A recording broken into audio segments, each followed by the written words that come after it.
Saudara, mari kita bersama-sama berdoa. Kami mohon Tuhan menyertai kami di dalam pemberitaan firman Tuhan pada pagi hari ini. Kami bersyukur Tuhan memberikan kami kesempatan untuk kami boleh datang beribadah kepada Tuhan. Dan biarlah Tuhan tolong setiap kami di dalam kami membaca, merenungkan akan firman-Mu.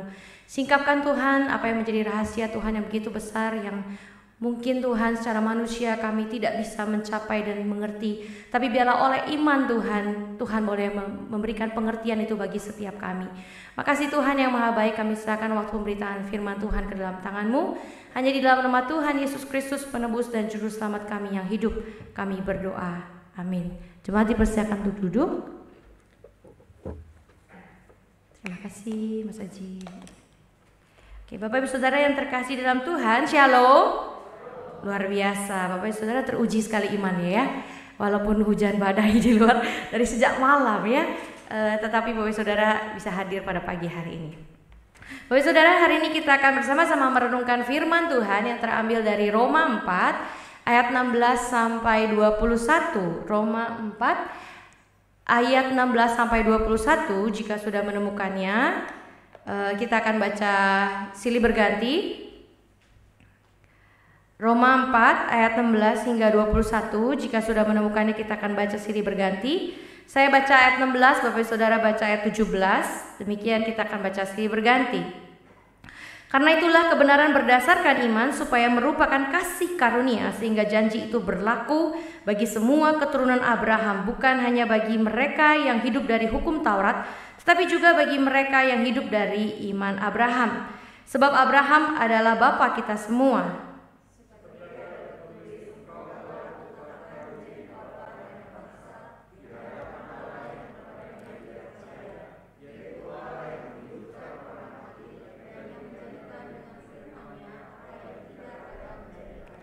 Sebab sekalipun tidak ada dasar untuk berharap, namun Abraham berharap juga dan percaya bahwa ia akan menjadi bapa banyak bangsa, menurut yang telah difirmankan, demikianlah banyaknya nanti keturunanmu.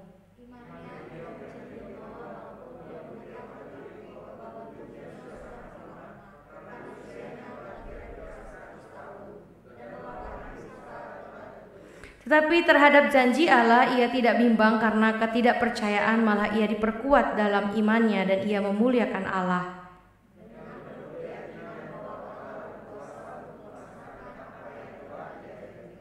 Amin. Berbahagia setiap kita bukan hanya membaca firman Tuhan, tapi kita juga melakukannya dalam kehidupan kita sehari-hari. Bapak Saudara yang terkasih di dalam Tuhan, sadar apa tidak, setiap orang ingin keberadaannya selalu diakui oleh orang lain ya. Kenapa saya katakan selalu? Karena misalnya satu dan dua hal, terus kemudian seseorang dianggap tidak ada, bahkan mungkin dia kemudian dianggap tidak penting, maka kemungkinan besar orang yang bersangkutan akan tersinggung dan akan menjadi marah. Suami-suami, jangan coba-coba saudara tidak mengakui keberadaan istrimu di hadapan teman-temanmu dan berkata, halah apalah istri gua mah cuman gerobak sampah yang nambahin beban hidup. Saudara, ini bukan candaan yang saya bikin ya, ini candaan orang lain yang saya pernah dengar, dan dia berkata bahwa istri saya adalah gerobak sampah yang sedang dia mau jemput. Saudara, percayalah kerugian kalau saudara kayak begitu ya, coba-coba ngomong kayak gitu, suami ke istri atau istri ke suami.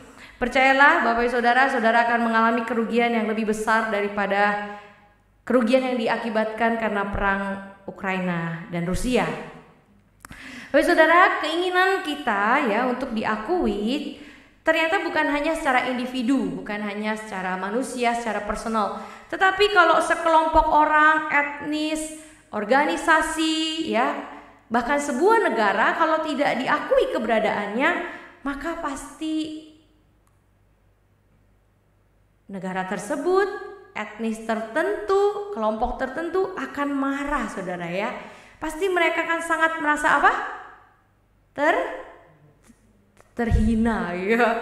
Nah, contohnya adalah negara Taiwan ya. Negara Taiwan tampaknya sampai sekarang masih kesal sama Cungko. Kenapa?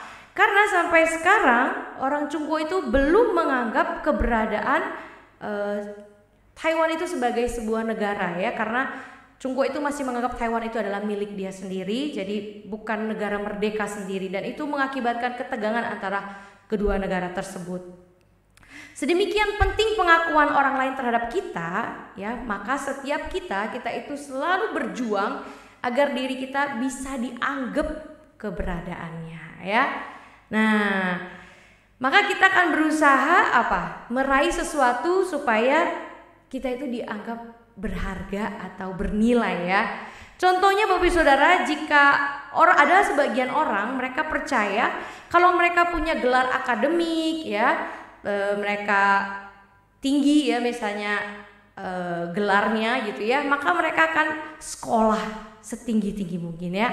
SD, SMP, SMA nggak cukup ya, S1 nggak cukup ya, S2, S3, kalau ada S4, S5, S6 mungkin diambil semua ya saudara ya, karena mau lebih dan lebih lagi, karena mau diakui keberadaannya. Bagi sebagian orang ada di antara mereka yang percaya kalau karir yang baik itu bisa membuat mereka diakui keberadaannya ya. Karir yang baik, penghasilan yang tinggi, rumah yang mewah. Wah, ini kalau saya punya nih, saya akan diakui keberadaannya. Makanya gak heran orang-orang yang seperti ini, mereka gak cukup jadi karyawan biasa ya. Jadi karyawan 3 juta masih merasa gak cukup. Oke, saya akan bekerja lebih keras lagi, saya akan naik ya, posisi karyawan biasa gak cukup jadi manajer, gaji 5 juta.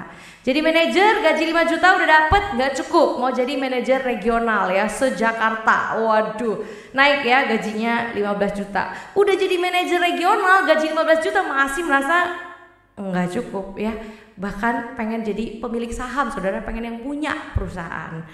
Nah Bapak Saudara yang terkasih, orang-orang semacam ini mereka akan terus berusaha bekerja keras untuk bisa mencapai supaya orang lain bisa menerima mereka, keberadaan mereka. Mungkin kalau dulu kerja pulang jam 5 sore, sekarang kerja jam 7, jam 10, lama-lama gak pulang Bapak Saudara ya.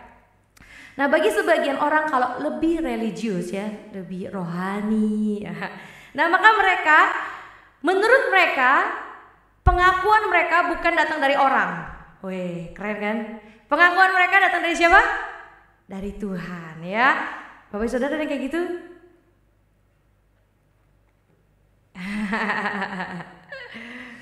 Nah Bapak Saudara, sebagian orang yang seperti itu maka mereka akan sekuat tenaga untuk dapat diakui dan dianggap benar oleh Allah ya. Mereka kira-kira ngapain kalau supaya bisa dianggap benar oleh Allah? Kira-kira gimana? Doa, baca firman ya. Kalau cowok-cowok mungkin gak selingkuh, gak judi, gak ngerokok, gak pukul istri ya. Terus kalau seseorang itu beragama Muslim, nah mungkin mereka akan rajin sholat ya. Kalau orang itu agama Buddha, dia akan rajin menghafal Tripitaka. Kalau orang tersebut adalah orang Kristen, maka seperti kata Osokta ya, di jawaban pendeta banget ya, ke gereja, rajin beribadah, berdoa, pelayanan, kasih persembahan syukur, perpuluhan, wah semua deh ya. Bahkan kalau bisa dia menyerahkan dirinya jadi hamba Tuhan, full timer, pelayanan 24 jam, gak apa-apa. Yang penting saya diakui keberadaannya, saya dianggap benar oleh Allah. Bapak Saudara jangan salah paham dulu sama saya ya. Saya tidak sedang bermaksud supaya udah deh kalau gitu Bapak Saudara berhenti aja ke gereja, gak usah lagi pelayanan, gak usah hidup kudus. Bapak Saudara gak usah lagi perpuluhan, terus Saudara silakan mengundurkan diri dari KR dan KP. Bukan begitu ya.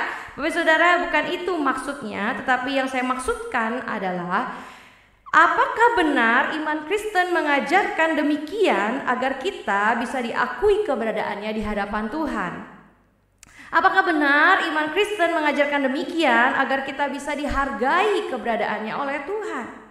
Saya khawatir kalau selama ini orang-orang percaya masih menjalani kekristenan dengan konsep demikian, dengan cara pandang demikian, saya khawatir orang-orang ini sudah mengkerdilkan iman kekristenan. Ya, dan jangan-jangan selama ini mereka sudah menjadi orang Kristen yang frustasi, stres, tertekan. Kenapa Bapak Saudara? Karena sepanjang umur hidup mereka di kantor harus perform yang baik ya, harus lakukan yang baik supaya layak saya diterima, saya diakui keberadaannya. Di rumah tangga ya, harus kerja dengan baik, cari uang yang banyak ya, punya mobil mewah, tempat tinggal yang bagus supaya saya diakui sama keluarga saya. Saudara, kalau ini terjadi sama orang Kristen dengan cara pandang demikian, apa jadinya hidupnya dia?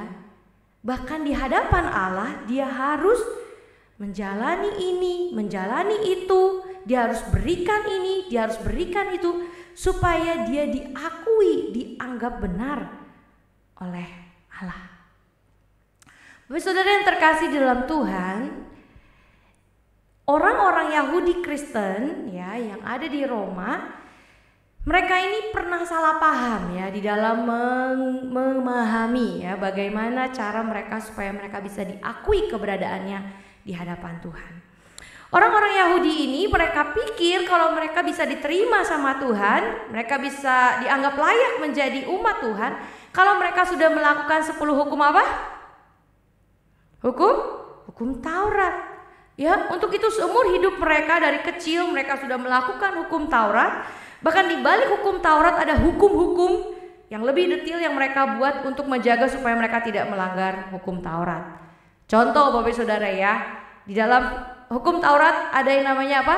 Kuduskanlah dan sucikan bukan hari Sinca. Hari apa? Sabat. Bapak Saudara ya, ternyata masih sadar Saudara. Saya takut Saudara ketiduran karena hawanya agak ngantuk-ngantuk gitu ya. Saudara, firman Tuhan katakan kuduskan dan sucikan hari Sabat. Nah, Bapak Saudara, orang-orang Yahudi ya, mereka bahkan membuat buku untuk mereka telusuri apa yang disebut dengan bekerja. Ya kan? Kuduskan dan sucikan hari Sabat ya. Jangan kerja. Kerja itu apa? Dibukukan ya. Oh, mereka kemudian membuat detail. Gak boleh kerja tuh artinya gak boleh angkat beban, termasuk angkat kuali, gak boleh kalau lagi hari Sabat. Gak boleh jalan jauh, apalagi saudara suka ke Ancol kan, kalau Minggu ada yang ke Bogor kemana, gak boleh. Kalau orang Yahudi itu gak boleh ya. Mereka perjalanan maksimal 1,8 meter. Kemana itu ya 1,8 ya? Coba saudara hitung aja lah ya. Saudara, nggak boleh jauh-jauh, bahkan mereka nggak boleh menulis ya, mereka nggak boleh ngobatin orang sakit. Makanya Tuhan Yesus pernah ya ngobatin orang sakit, bangkitin orang mati di hari Sabat, diomel-omelin sama mereka. Saudara, banyak sekali peraturan yang mereka buat supaya mereka nggak langgar hukum Taurat. Nah, Bapak Saudara, itu baru satu poin ya, baru kuduskanlah dan sucikan hari Sabat. Itu baru satu poin nomor 4, belum hukum Taurat ada 10 teh. Bapak Saudara bisa bayangkan berapa banyak hukum yang dibuat sama orang-orang Yahudi ini. Nah, orang Yahudi ini ya, mereka emang dulu dengan tradisi Yahudi seperti itu. Tetapi mungkin ada sebagian di antara mereka yang kemudian mereka melihat, mereka mendengar ya, karena mereka hidup setelah zaman Tuhan Yesus lahir, kedatangan Tuhan Yesus yang pertama. Orang-orang ini kemudian menjadi percaya sama Tuhan Yesus ya. Biasa kita ya kalau udah percaya Tuhan tetap tradisi kita nggak lepasin kan, bener nggak? Sincia nggak boleh nyapu ya kan, apalagi ya, tradisi apa lagi ya, kayaknya Ai di belakang lebih tahu, Ai Lina mungkin tahu tradisi apa. Ya ini tradisi-tradisi ya, udah percaya Tuhan tetapi masih mengikuti apa istilahnya ya, budaya yang dulu. Masalahnya ya, orang-orang ini tidak berubah seperti yang saya katakan tadi. Mereka berpikir bahwa mereka bisa dibenarkan, mereka bisa dianggap benar oleh Allah. Mereka bawa list ya, ada contengannya banyak ya. Mereka nggak langgar ini, nggak langgar ini, dan kemudian mereka mengatakan kepada Tuhan, Tuhan saya tuh layak loh jadi umat Tuhan, saya tuh layak loh menjadi anak-anak Tuhan. Nah Bapak Saudara, firman Tuhan yang baru saja kita baca ini adalah surat dari Rasul Paulus ya kepada orang Kristen Yahudi. Orang Yahudi tapi dia udah jadi orang Kristen ya, di kota Roma. Nah, panjang lebar Paulus tulis, saya rasa nggak usah kita bacain semua ya, tapi saya mau kasih Bapak Ibu Saudara conclusionnya aja langsung ya. Paulus mau kasih tahu sama orang Roma, orang Kristen Yahudi, kamu itu diakui ya, ini salah tadi pengertian kamu diakui, dihargai oleh Tuhan, dianggap benar oleh Tuhan bukan karena kualifikasi kamu. Bukan karena kamu udah conteng A, B, C, D, terus kamu itu layak dianggap sebagai anak Tuhan, dihargai keberadaannya oleh Tuhan. Termasuk ya sama kita juga sekarang ya. Bukan karena rajin beribadah, membaca, menghafal kitab ya, bukan karena udah memberikan persembahan. Bahkan Paulus katakan kepada orang-orang Yahudi yang ada di Roma pada saat itu, bahkan hukum Taurat yang kamu lakukan sepanjang tahun, puluhan tahun, ratusan tahun dari zaman nenek moyang kamu itu tidak bisa membuat kamu dianggap benar, dihargai di hadapan Allah. Makanya Roma 1 ayat 20 firman Tuhan berkata, 1, 2, 3 kita baca bersama-sama. Sebab tidak seorang pun dapat dibenarkan di hadapan Allah oleh karena melakukan hukum Taurat. Karena justru oleh hukum Taurat orang mengenal dosa. Termasuk kepada kita semua ya. Firman Tuhan katakan bukan karena kamu rajin pelayanan, bukan karena kamu rajin kasih perpuluhan, bukan karena kamu lakukan ini itu makanya kamu dianggap ya, bukan karena kamu jadi majelis, udah jadi majelis, jadi PPP, jadi PPP, jadi apa lagi tuh yang bisa lebih tinggi tuh ya. Nah Bapak Saudara, saya berharap berita ini bukan berita buruk ya, tetapi sebaliknya ini adalah good news saudara ya. Saudara, ini adalah good news. Saudara jangan jadi makin frustasi, kalau gitu apa dong yang harus saya lakukan ya supaya saya bisa dianggap dan diakui oleh Tuhan. Saudara, kita jangan terima ini sebagai berita buruk, tetapi ini sebagai kabar baik. Kenapa saya katakan kabar baik? Karena saudara, ini adalah sebuah kelegaan ya.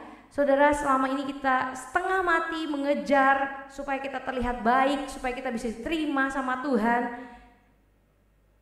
Tuhan bilang bukan itu, kamu gak usah lakuin apa-apa.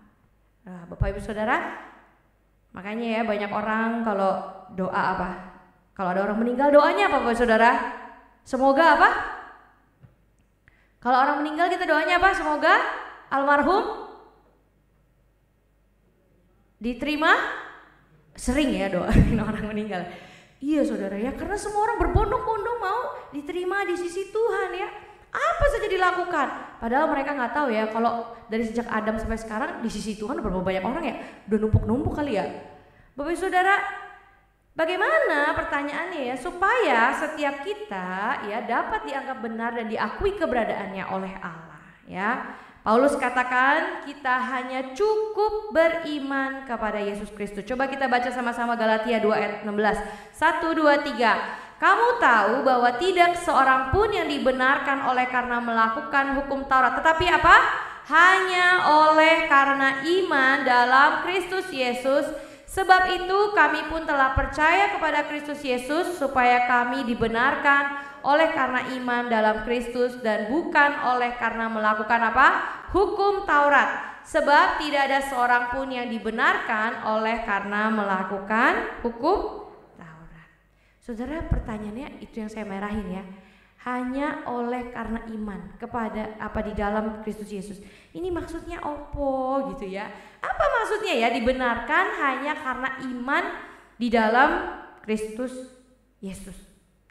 Saudara, iman ya, saya nggak tahu bagaimana selama ini kita mengerti iman, tetapi iman adalah satu pengakuan bahwa kita tidak mempunyai kualifikasi apapun yang dapat saya lakukan supaya saya bisa dihargai, saya bisa dianggap benar keberadaan saya itu oleh Tuhan, kecuali Yesus Kristus yang datang menolong dan membenarkan saya. Kenapa Tuhan Yesus? Karena Yesus Kristus adalah anak Allah yang diutus oleh Allah. Dia apa? Karena kelakuan kita, dia itu ditindas, dipukul, tertikam oleh pemberontakan kita ya. Karena dia satu-satunya yang bisa menghapuskan segala kesalahan kita. Nah, Bapak Saudara, kenapa ya kita dianggap benar itu oleh Allah itu penting buat kita? Penting gak sih Bapak Saudara dianggap benar sama Tuhan itu penting gak? Atau Bapak Saudara gak peduli, bodo amat deh, Tuhan mau lihat gue kayak apa, kayak Pak Yanto ya, bajunya sering ada tulisan bodo amat. Saya sering lihat ya, kalau ke gereja bajunya bodo amat gitu. Apakah Bapak Saudara seperti kaos itu yang bertuliskan bodo amat gitu? Apa penting Bapak Saudara dianggap benar oleh Allah? Penting apa enggak? Penting apa enggak penting? Coba yang penting silakan angkat tangan. Penting enggak? Kayaknya cuma 2 orang yang penting. Penting apa enggak penting dianggap benar oleh Allah? Penting ya, harusnya saya melihat saudara beriman ngangguk-ngangguk. Dengan mata iman saya bisa melihat bahwa saudara ngangguk-ngangguk ya. Bahwa saudara benar sekali ya, penting buat kita ya bisa dianggap benar oleh Allah. Kenapa Bapak Saudara ya? Saudara, inilah yang membedakan ya iman orang Kristen dengan orang yang tidak percaya Tuhan ya. Di dalam kekristenan kita percaya bahwa pengampunan penting. Bapak Saudara, penting gak pengampunan? Penting. Tetapi tahukah kita bahwa kekristenan bukan hanya bicara tentang pengampunan, tetapi lebih daripada itu adalah pembenaran. Apa itu pembenaran? Kalau bahasa Inggrisnya tuh justification. Apa itu justification? Ya sudah, anggap saja kita sama-sama paham lah ya. Pokoknya intinya pembenaran lah ya. Oke, Bapak Saudara, apa bedanya pengampunan dan pembenaran? Bedanya apa?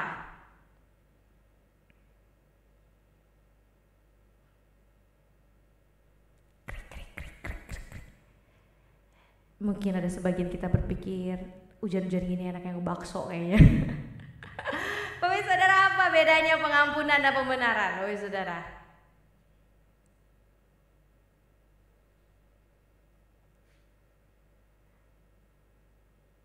ada yang mau menjawab atau ada yang mau tanya teman? Call a friend, 50-50. Oke, silakan. Cien menjawab dari bangku biru, semua bangku biru ya. Silakan Cien.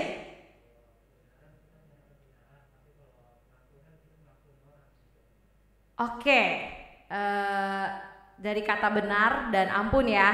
Terima kasih untuk penjelasannya. Bapak Saudara, jelas ada bedanya ya antara pengampunan dan pembenaran. Kalau pengampunan itu ya, saya kasih ini ya. Oke, kalau pengampunan itu benar ya, tadi Cincin bilang ya, diampuni. Tetapi habis diampuni ditolak saudara, disuruh pergi menjauh. Contoh ya, misalnya ada orang curi, saudara punya mangga di rumah ya. Ayu Wong Lincen banyak mangga nggak? Apa durian di rumah? Mangga ya, mungkin apa pohon apa di rumah? Contoh lah ya, contoh. Oke.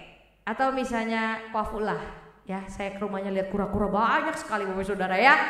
Nah, seandainya ya ada seorang anak kecil, waduh kelakuannya nauzubillah ya, ngambil Kuafu punya kura-kura yang harganya mahal banget itu, terus dikasih minum sunlight dikit biar bersih katanya. Waduh, si kura-kura yang mahal itu dan berharga, dia minum dikit-dikit, lama-lama berbusa, berbui, kemudian itu ya. Amit-amit coy ya, kalau Kuafu langsung ketok bangku, jangan sampai kura-kura saya meninggal, Saudara. Saudara, kira-kira ya, Kuafu lihat anak kecil ini kasihan ya. Walaupun kura-kura saya berharga, tapi kamu juga berharga karena kau ini adalah gambar dan rupa Allah. Oleh sebab itu, baiklah, saya mengampuni kamu, tapi kau pergi, jangan mendekat dengan kura-kura saya. Betul? Kira-kira ya, bener gak? Itulah namanya pengampunan. You are forgiven, kamu diampuni, but you go away, you far away, kamu pergilah. Saya enggak kasih kamu hukuman, bagus, pergi. Bapak Saudara. Tapi apa yang disebut dengan pembenaran Bapak Saudara? Pembenaran bukan sekedar mengampuni. Pembenaran itu diampuni iya, tapi diterima, datang lagi.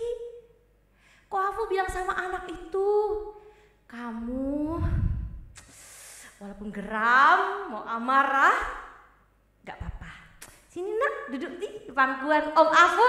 Yuk kita cuci kura-kura sama-sama. Itu namanya pembenaran. You are forgiven. Kamu diampuni. And you can come with me.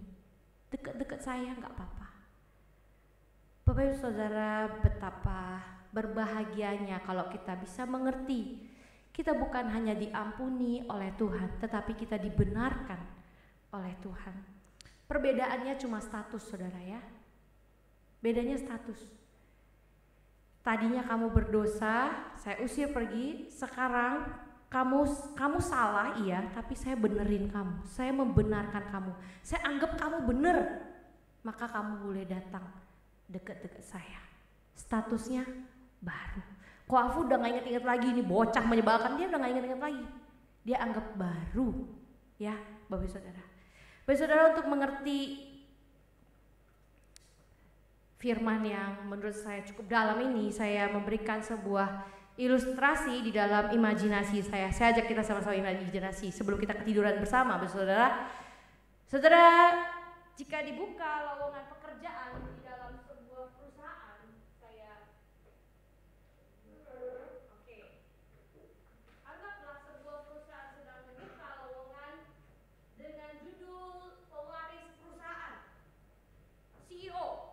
wah, Bapak Ibu Saudara langsung berpikir perusahaan apa nih? Kalau cuman main perusahaan lele mah males lah, Bapak Ibu Saudara ya. Tapi Bapak Ibu Saudara, ternyata ini adalah dibuka lowongan CEO dicari atau pewaris perusahaan. Ini adalah perusahaan Tesla. Wih, Bapak Ibu Saudara mulai pikir Tesla itu temennya teh kotak apa ya? Saudara, Tesla bukan ya, mobil mewah saudara ya. Perusahaan terkaya di dunia ini, bahkan kekayaannya melebihi perusahaan Microsoft ya. Perusahaan mobil mewah ini dipimpin sama Elon Musk ya. Si Elon Musk ini punya harta, saya aja gak bisa baca, saudara belum punya duit soal segini ya. Bacanya gimana ini coba silakan. Bener ya, kalau saya salah tolong dikoreksi. 250 miliar US dollar. Itu depannya dollar Bapak Ibu Saudara ya. US dollar. Jadi kalau di Indonesia kan rupiahnya kira-kira berapa rupiahnya? Cobalah saudara hitung. Saya aja sampai gak tidur tadi malam saya hitung ini. Berapa saudara? Coba Eja hitung dulu ini Ja, berapa Ja? Ini US dollar Ja. Kira-kira kursnya berapa ya sekarang ya? Saya gak pernah main dolar lagi. Ya pokoknya segitu lah Ja, 15.000 kurang lebih lah ya. Nah, kira-kira berapa nih? Saudara mulai ngitung, capek kan? Udah saya hitungin aja lah daripada saudara ngantuk ya. Nah, saudara ya, ini kalau dirupiahkan ya, ini bacanya apa saudara? Bisa baca? Saya yakin ya, kalau Charles maju ke depan disuruh baca uang gereja saat ini 39050000 gitu kan dibacanya ya. Saking udah bingung saudara. Apa ini kalau kita baca? 3 kuadriliun. Wah, kuadriliun tuh udah di atasnya miliar, triliun ya. Ini bacanya kuadriliun. Saudara langsung mau tumpang tangan ya. Semoga ini masuk dalam rekening BCA saya segera. Saudara, pada suatu hari perusahaan Tesla di dalam imajinasi ya, mereka sedang mencari CEO pewaris dari perusahaan, kemudian mereka bikin iklan saudara ya. Nah, kira-kira saudara mau? Ada yang mau mendaftar? Silakan, ada yang mau daftar gak? Wih, Cien langsung mau ubah nasib. Silakan maju Cien.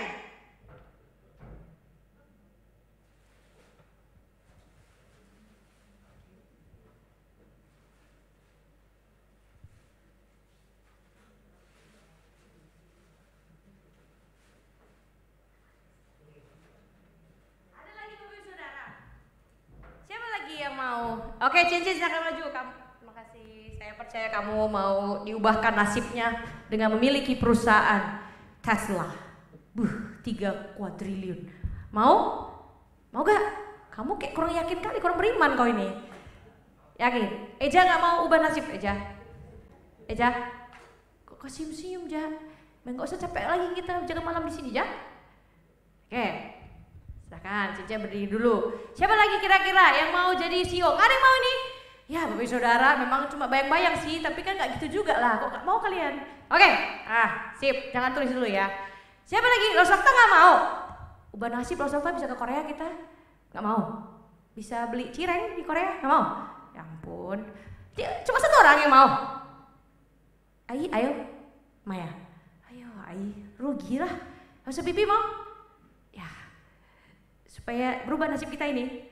Cilina? Apa sih Cilina? Mau beli mobil kan? Maju sih. Gak mau. Kok malu-malu kali? Cukup, ya ampun.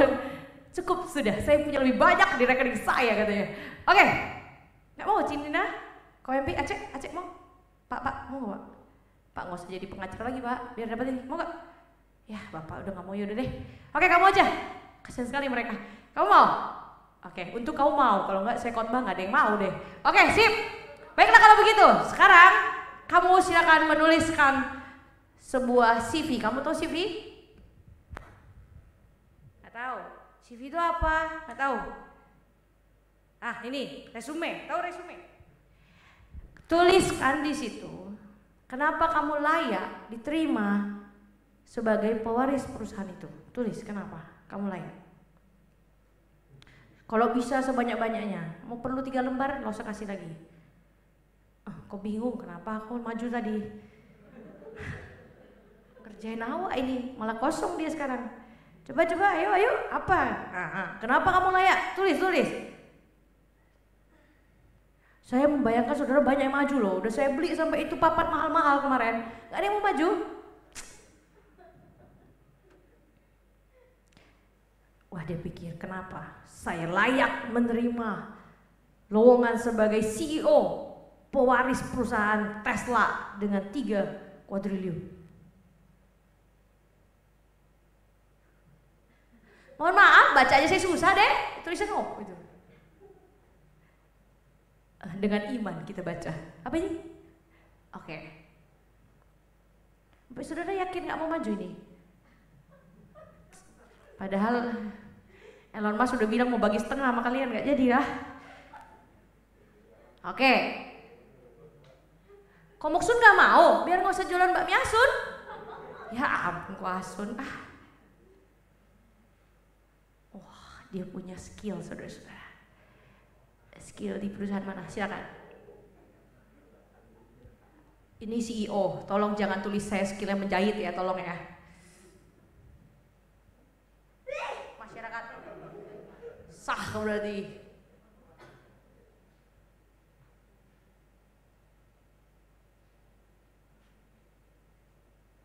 Saudara, mohon maaf karena ini jadi khotbahnya agak 3 hari gitu ya. Tunggu aja saudara ya.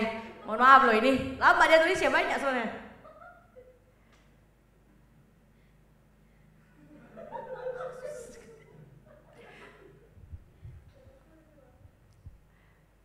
Ada lagi Cek? Kalau nggak kita ngebakso dulu pakai Bang Nana masuk dulu. Ini lama kali ini. Udah? Ada lagi nggak? Masih banyak ya? Oke, kira-kira apa? Tulis aja nggak apa-apa. Tulis aja sebanyak-banyaknya. Atau aku lanjutin khotbah, kamu tulis aja terus. Oke? Tulis aja, tulis. Sudah? 5 aja 5. Kalau nggak terkebanyakan nggak pulang kita nanti nih. Udah? Ada nggak? Wes. Oke, baik. Langsung bacain. Maaf kamu aja yang baca soalnya agak. Saya sebagai mendeklarasi saya menjadi CEO karena skill saya di perusahaan ini sangat banyak dan diperlukan. Oke, skillnya apa? Boleh sebutin nggak? Misalnya mencuci, menjahit, apa skillnya apa? Untuk menghitung seberapa besar yang kita bisa keluarkan dari saham kita untuk memajukan perusahaan kita. Oke, keluarin saham supaya majukan. Baiklah, dengan iman. Oke, terus semua bisnis bisa dijalani dengan lancar. Kalau kamu yang mimpin, bisnisnya akan lancar. Baik, kamu punya resep apa? Terus? Ya itu ya dah. Yang terakhir apa itu?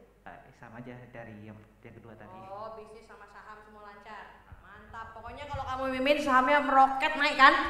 Baik, kalau gitu. Terima kasih. Tepuk tangan buat Chen. Chen, mohon maaf belum selesai khotbahnya. Sini dulu maju. Mau dikasih tahu. Ternyata tadi Pak Elon Musk telepon aku, katanya nggak bisa dipakai ini.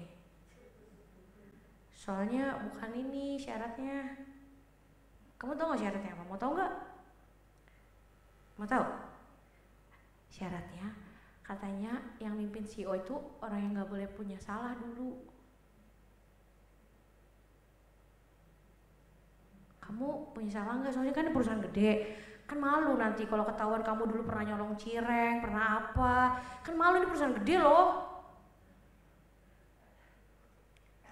Jadi gimana, bisa gak? Jadi kamu gak bisa nih, skill-skill kamu nih. Padahal kamu udah hampir sempurna loh. Jadi gimana? Gak bisa ya? Gak tahu ya. Kayak gini ya. Terus waktu kamu lagi frustasi, Bapak Saudara, termasuk Cien-Cien dan Bapak Saudara yang juga mulai kecewa karena Bapak Saudara tidak termasuk di dalam golongan yang bisa diterima oleh perusahaan ini. Kemudian di sudut meja, di sudut gedung ada sebuah tulisan, jasa menghapus kesalahan. Wah, mau gak? Mau? Luar biasa. Bapak Saudara mau gak? Kira-kira kalau misalnya ada jasa, tadi kan Bapak Saudara udah tulis tuh skillnya, skill masak, jahit, apalagi Bapak Saudara, menanam, bersihin kura-kura, apalagi semua Saudara tulisin ya. Tapi syaratnya gak boleh bikin salah, gak boleh bikin malu soalnya perusahaan ini. Terus kemudian di ujung sudut ada tulisan, ada meja yang tulisannya jasa menghapus kesalahan. Kamu mau gak? Pasti. Yakin? Udah pasti mau, karena kan dari syarat perusahaan buat tidak ada punya kesalahan sama sekali, ya pasti orang mau kalau ada buka open jasa kayak gitu. Kalau ada open jasa saya mau ya. Oke, baik, terima kasih, tepuk tangan. Luar biasa, khotbahnya selesai karena dia sudah beriman. Saudara silakan pulang, silakan kembali ya Cien-Cien ya. Nah Bapak Saudara yang terkasih dalam Tuhan, ada banyak reaksi orang, respon orang ketika ya kita diperhadapkan dengan sebuah kefrustasian karena waktu kita ingin menjadi CEO atau pewaris perusahaan ini, tetapi ternyata apa yang kita tulis, semua skill-skill dan kualifikasi kita ternyata tidak ada gunanya, dan yang ditanya adalah pernah bikin salah nggak?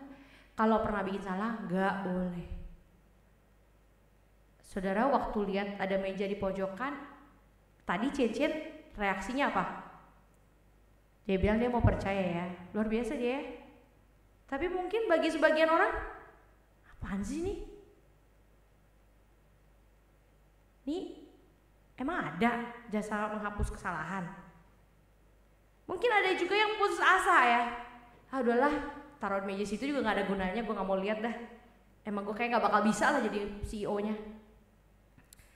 Kemudian mungkin ada juga orang yang masih datang ke meja itu, menghampiri meja itu, terus mereka mulai berpikir, ini pasti kayak bayar deh.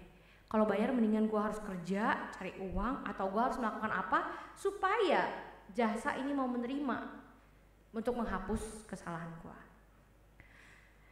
Bapak Saudara yang terkasih, sampai pada satu waktu datanglah seorang nenek tua. Ada yang mau jadi nenek tua? Silakan. Oma Agus, silakan maju. Sini Oma. Iya benar, Oma.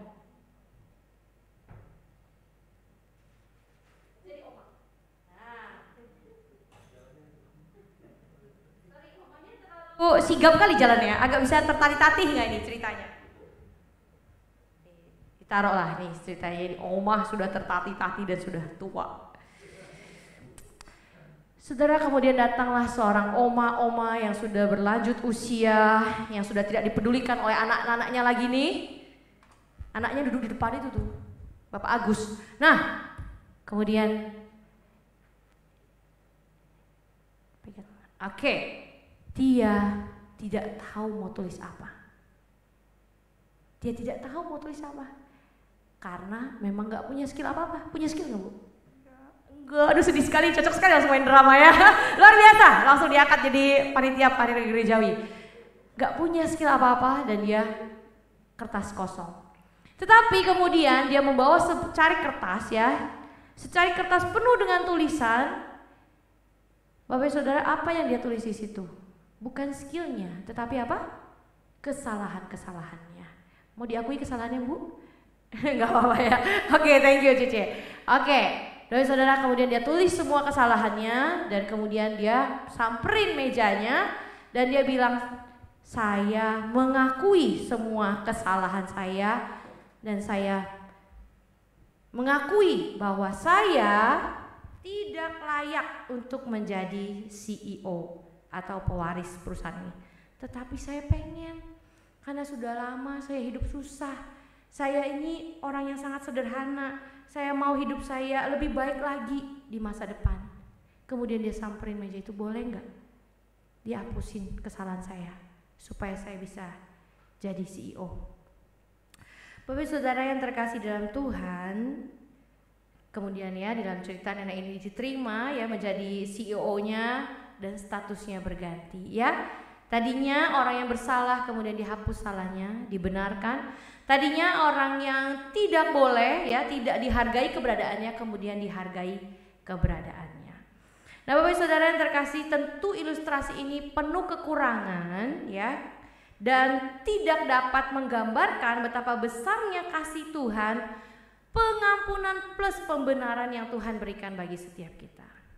Nah Bapak saudara, kalau kita ya kira-kira kita ini golongan orang yang mana? Orang yang putus asa, orang yang gak mau percaya, orang yang masih cari pembenaran diri, atau kita adalah orang seperti nenek tua tadi yang mengaku bahwa kita tidak punya apa-apa, bawa kertas kosong. Kalau ini masih ada isinya ya, bawa kertas kosong di hadapan Tuhan dan mengaku saya gak punya apa-apa, gak punya kualifikasi apa-apa. Nah Bapak saudara yang terkasih, kebanyakan dari kita masih menganggap diri kita itu punya kualifikasi untuk diterima oleh Tuhan. Ya, misalnya ya, kita tulis ya, kita ini rajin beribadah, kita hidup kudus, kita rajin perpuluhan, kita rajin memberikan sedekah, rajin pelayanan. Saudara, kalau kita masih membawa list-list kita di hadapan Tuhan, maka kita tidak ada jauh bedanya dengan orang-orang Yahudi Kristen di Roma pada saat itu.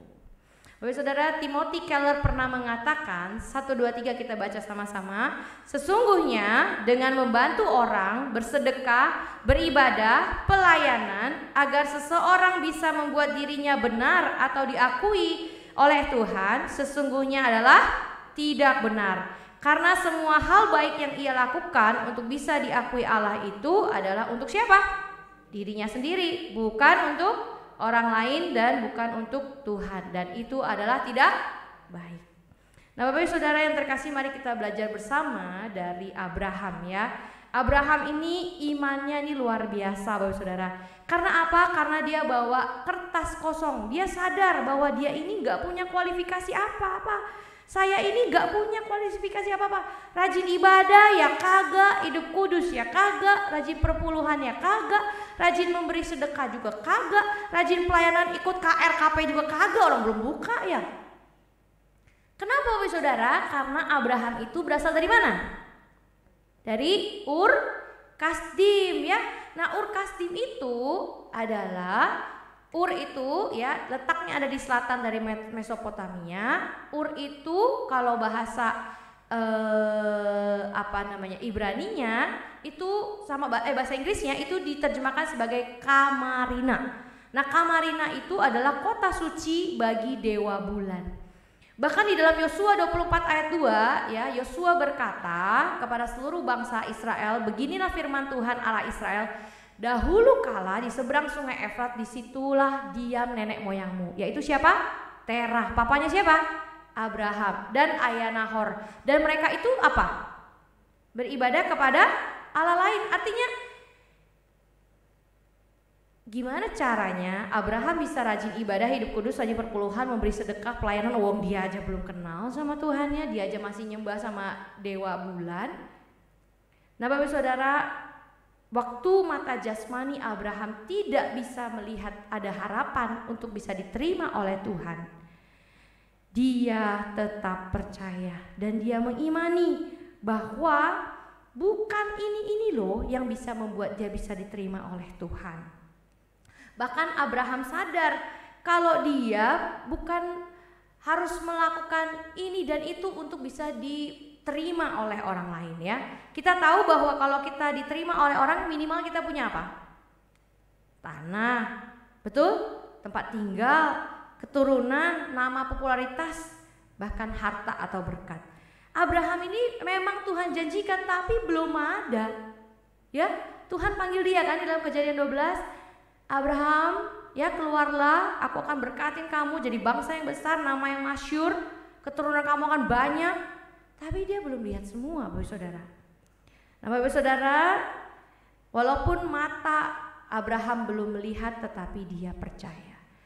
Saudara, percaya dan melihat itu adalah lawan kata. Percaya itu lawan katanya bukan melihat. Percaya itu lawan katanya bukan tidak percaya, bukan. Tetapi percaya itu lawan katanya adalah melihat. Ya, saudara agak bingung atau ngerti apa tambah bingung apa tambah ngantuk nih ya? Percaya itu lawan katanya bukan tidak percaya tetapi adalah melihat. Saudara, kalau kita percaya kita nggak perlu lihat, benar? Ya, misalnya suami dibikinin kopi sama istri, ya. Terus suaminya bilang gini, jangan-jangan istri gua masukin sianida nih ke kopi, kemarin tadi malam kita berantem. Apa yang dia rasa, saudara?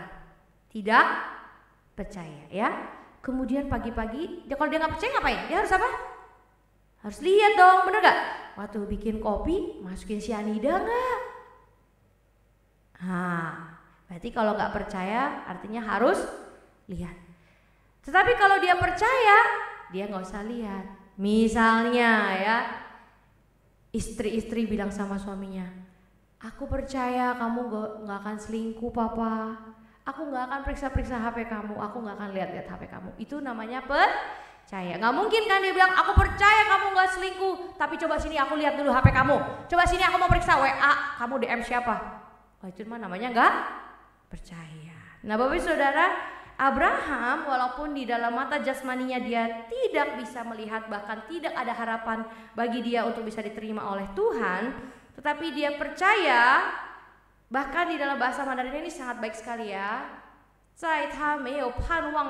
Waktu dia nggak punya harapan, dan dia tetap itu kalau bahasa Mandarinnya bukan cuma carry ya. Kalau itu biasanya kata-kata yang dipakai untuk ibu hamil, kayak ibu mengandung anak ya, anaknya dibawa kemana-mana kan, di carry, dibawa kemana-mana. Ini waktu Abraham gak punya harapan, waktu dia frustasi, kertasnya ini kosong, gak ada satupun yang membuat dia bisa berharga di mata Tuhan, dia tetap percaya, dia bawa kemana-mana percaya itu kepada Tuhan. Nah, Bapak Saudara yang terkasih, apa yang Abraham percayai ya? Abraham percaya di dalam ayat ke-17 bahwa Allah Yahweh adalah Allah yang memberikan hidup bagi orang mati. Allah Yahweh adalah Allah yang membuat apa yang tidak ada menjadi ada lewat firman-Nya. Kalau gitu beda ya imannya sama iman kita. Sama nggak, Bapak Saudara? Bapak Saudara, imannya sama ya.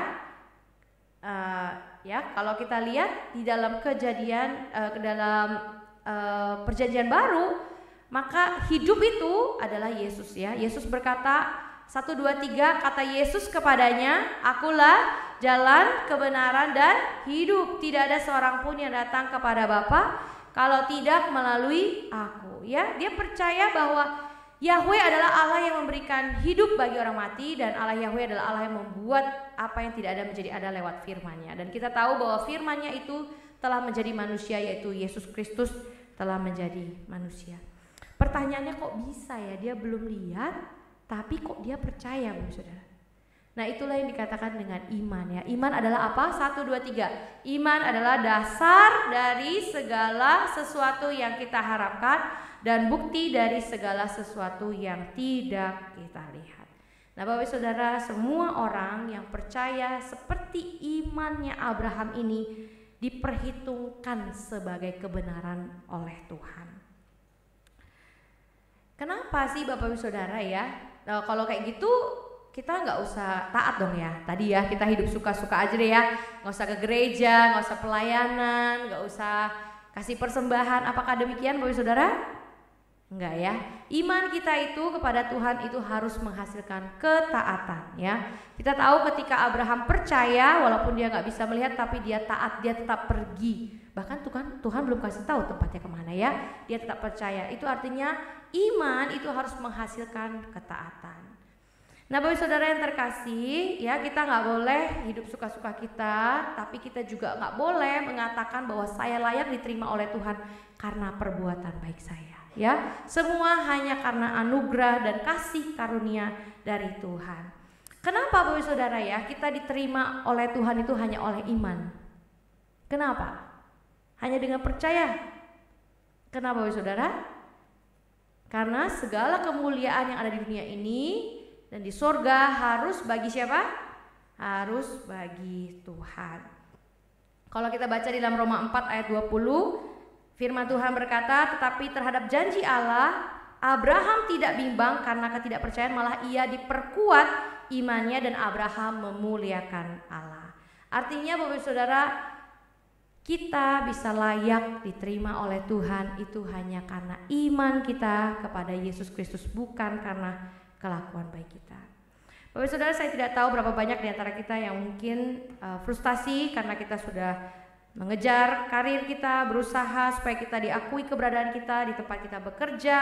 Mungkin kita juga frustasi, tertekan supaya kita bisa mencapai kehidupan ini, menjalani kehidupan ini untuk bisa berusaha mencari uang, menghasilkan keuangan yang lebih lagi supaya keluarga kita bisa diterima dan dianggap oleh orang lain. Dan mungkin juga ada di antara kita yang frustasi ya karena kita depresi, karena kita selalu berusaha hidup baik supaya kita bisa diterima oleh Allah. Bapak Saudara, berhentilah kita membuat kualifikasi di hadapan Tuhan, menganggap bahwa kita layak diterima oleh Tuhan. Kita harus memandang kepada salib Tuhan. Firman Tuhan, Timothy Keller pernah berkata, Kristus adalah solusi bagi kefrustasian manusia untuk dapat diakui keberadaannya oleh dunia dan Allah. Mari kita sama-sama menaikkan pujian. Bapak Saudara, kalau begitu apa yang mesti kita lakukan? Tidak ada. Yang bisa kita lakukan hanya percaya. Sekalipun mata jasmani kita belum bisa melihat, namun kita mau percaya seperti Abraham bahwa kita sudah diterima dan dianggap benar oleh Bapa kita di sorga, bukan karena kualifikasi kita, bukan karena kita sudah melakukan hal yang baik, tetapi hanya karena Yesus Kristus sudah mengampuni dan membenarkan kita. Mari kita bersama-sama menaikkan pujian yang menyatakan bahwa hanya karena salib-Mu ku hidup.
Bila setiap kami Tuhan boleh sama-sama datang di hadapan Tuhan pada hari ini, mengakui bahwa kami tidak mempunyai satu hal baik apapun yang kami kerjakan yang patut, yang bisa Tuhan terima kami. Kami membutuhkan anak-Mu Yesus Kristus yang menghapus dosa kami, kesalahan kami, bahkan sanggup membenarkan kami. Sehingga status kami bukan lagi menjadi lawan-Mu Tuhan, tetapi kami sekarang boleh menjadi anak-anak-Mu. Terima kasih Tuhan untuk kebenaran firman Tuhan yang boleh kami sama-sama dengarkan dan renungkan pada hari ini. Tuhan tolong setiap kami untuk kami boleh berdiri teguh, kokoh di dalam iman yang benar kepada Tuhan. Terima kasih Tuhan. Di dalam nama Tuhan Yesus Kristus kami berdoa dan kami ucapkan syukur kami. Amin.